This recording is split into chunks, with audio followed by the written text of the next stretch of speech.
제가 오늘 가지고 온 차는 현대차의 새로운 초소형 SUV 베뉴입니다. 베뉴가 현대자동차에서 새롭게 시도하는 세그먼트의 차량이에요. 기존의 B세그먼트, 그러니까 소형 SUV에 현대 코나가 있었으면은 그 코나보다 더 작은 차급의 이 베뉴라는 A세그의 초소형 SUV 현대가 만들어가지고 시장에 출시를 했는데, 일단은 7월에 1700대 가량으로 양호한 판매량을 보여줬어요. 자, 그래서 이 베뉴에 대해서 간략히 설명을 드리자면, 이 기아 자동차의 스토닉 있잖아요. 그 스토닉보다 차 전장, 그러니까 길이는 약간 작고 높이는 약간 큰 그런 사이즈를 가지고 있는 차인데, 스토닉을 보면은 현재 판매량이 그렇게 많이 나오고 있지는 않아요.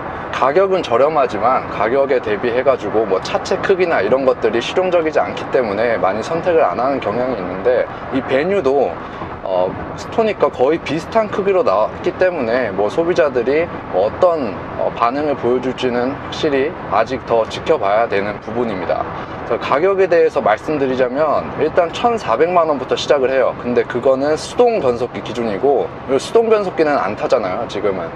그래서 자동 변속기를 넣으면 약 1,600만원 후반에서 2,100만원, 2,200만원까지 가는데, 사실 이 정도 가격이면은 경차에서 약간만 더 보태면 베뉴를 살 수 있는데, 베뉴는 경차 혜택이나 이런 것들이 없기 때문에 약간 꺼려지는 부분이 있고, 베뉴의 최고급 트림을 살 바에 조금만 더 보태면 티볼리나 코나에 충분히 탈만한 트림을 사기 때문에, 그리고 티볼리나 코나 같은 경우에는 이 베뉴보다 훨씬 차량 크기도, 훨씬까지는 아니지만 차체 크기도 크고 트렁크 용량이나 뒷좌석 공간이 훨씬 여유로운 부분이 있죠.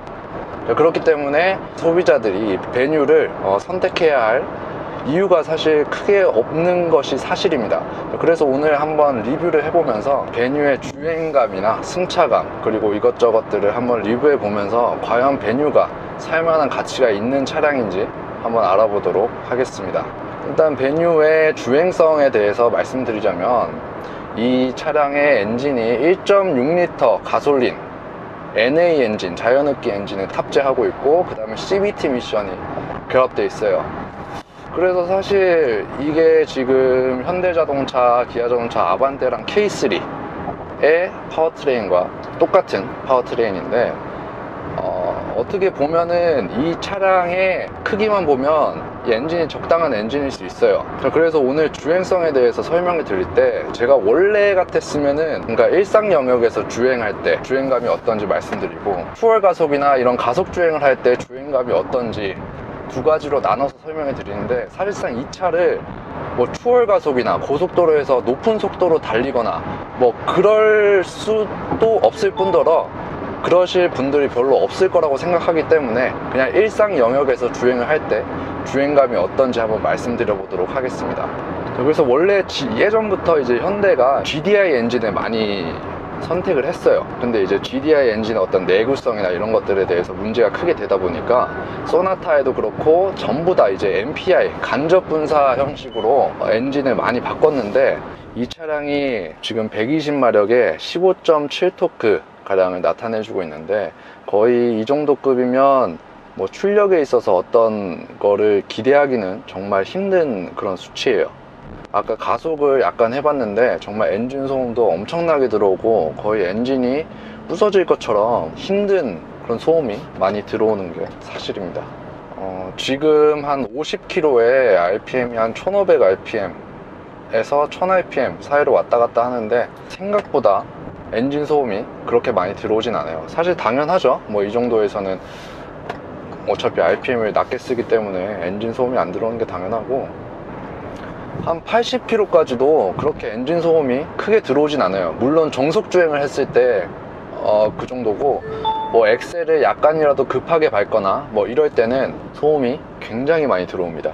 어쩔 수 없는 것 같아요, 이거는. 그리고 이 차는 아까 말씀드렸다시피 CVT 미션이 결합이 되어 있어요. 뭐 현대에서는 IVT라고 하는데, 뭐 어쨌든 똑같은 CVT인데 무단 변속기죠.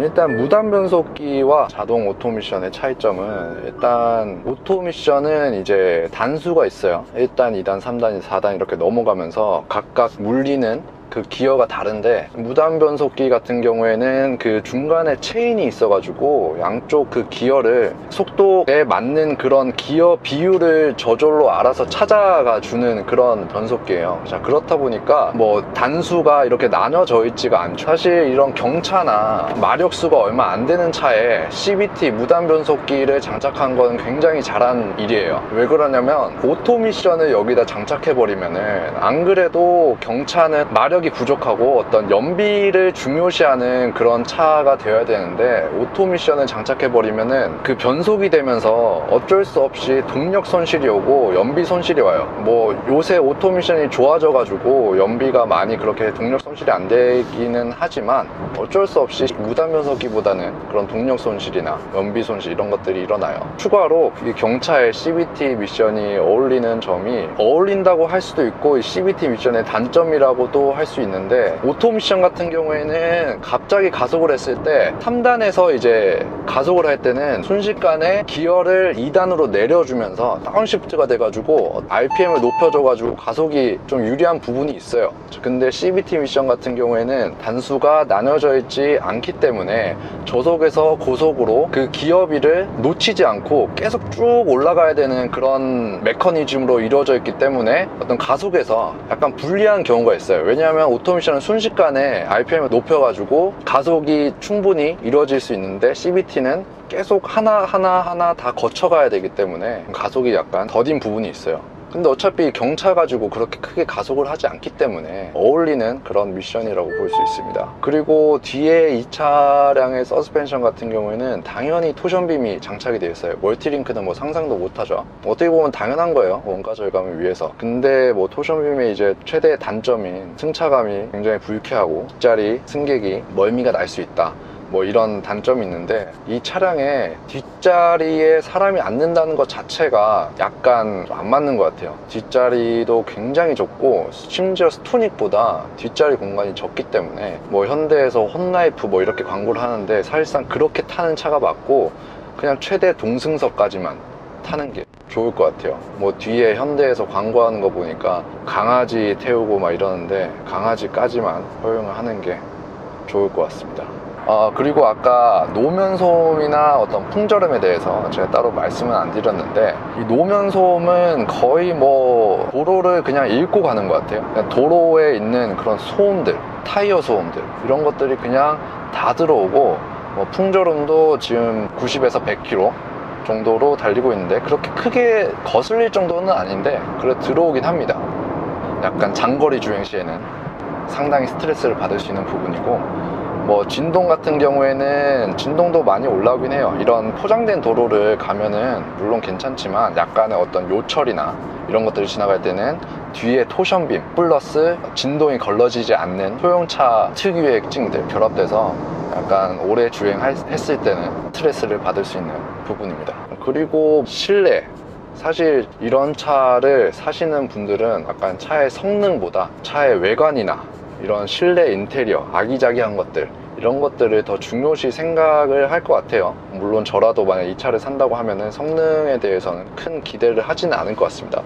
그래서 이런 실내 내부 인테리어 같은 것들 뭐 살펴보시면 일단 굉장히 큼지막하게 모든 버튼들이 잘 보이게 일단 해놨어요. 뭐 이런 버튼들도 깔끔하게 일자로 잘 정돈이 됐고, 내비 같은 경우에도 8인치 내비가 장착이 되는데, 뭐 요새 현대기아차 같은 경우에는 거의 다 뭐 10.25인치 대화면 내비를 쓰는데, 뭐 베뉴는 약간 그런 거를 넣어주기에는 차가 너무 엔트리급이다 라고 생각을 했는지 8인치를 넣어줬는데, 뭐 크게 불편함은 없습니다. 시인성 좋고 잘 보이고, 그리고 에어컨 이런 송풍구 조절 버튼들도 화면에선 안 보이지만 깔끔하게 크게 큼지막하게 잘 해놨고, 물론 소재 같은 것들도 다 플라스틱으로 해가지고 뭐 저는 별로 그렇게 만족스럽진 않지만, 이 차에서 뭘 크게 기대할 수준은 아니기 때문에 넘어가도록 하겠습니다.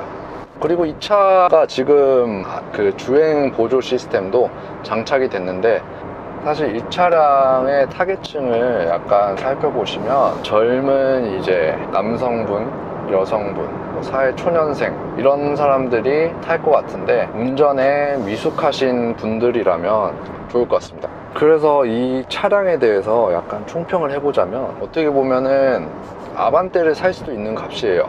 근데 이런 차량을 왜 사야 되냐 라고 고민해 본다면, 일단 아반떼는 세단이고 이 차는 작지만 일단은 SUV잖아요. SUV. 그렇다 보니까 뒷자리 공간에 사람을 태우는 게 아니고 어떤 뒷자리를 폴딩 해가지고, 자, 트렁크하고 뒷자리까지 다 공간을 활용해서 어떤 짐을 싣고 다니거나, 근데 큰 차는 약간 부담스러워 하시는 분들에게는 딱 적당한 차량인 게 확실합니다. 주행 성능이나 뭐 이런 것들에 대해서는 전혀 기대할 수 없는 부분이고, 물론 일상 영역에서는 그냥 탈만한 차예요. 뭐 크게 뭐 이런 장고장이나 이런 것들 없다면 그냥 탈만한 차예요. 근데 약간 뒤에 어떤 사람을 태워야 되거나 트렁크만 활용해서 어떤 짐을 싣고 내린다든가 이런 거를 하기에는 정말 이 차는 어울리지 않고, 약간 조금만 더 보태가지고 뭐 코나나 티볼리, 뭐 트렉스 이런 B 세그먼트 소형 SUV 있잖아요. 그런 차로 가시는 게 훨씬 더 정신건강에 이로우실 것 같습니다. 근데 항상 그렇듯이 소비자들이 이 차를 좋아하냐 안 하냐는 판매량으로 보여지기 때문에, 배뉴를 고려하신다면 약간 기다렸다가 자신이 이 차를 왜 사야 되는지 이런 명확한 이유를 가지고 구매를 하시면 후회하지 않는 선택이 될 것 같습니다. 이상으로 리뷰를 마치겠고, 시청해 주셔서 감사합니다.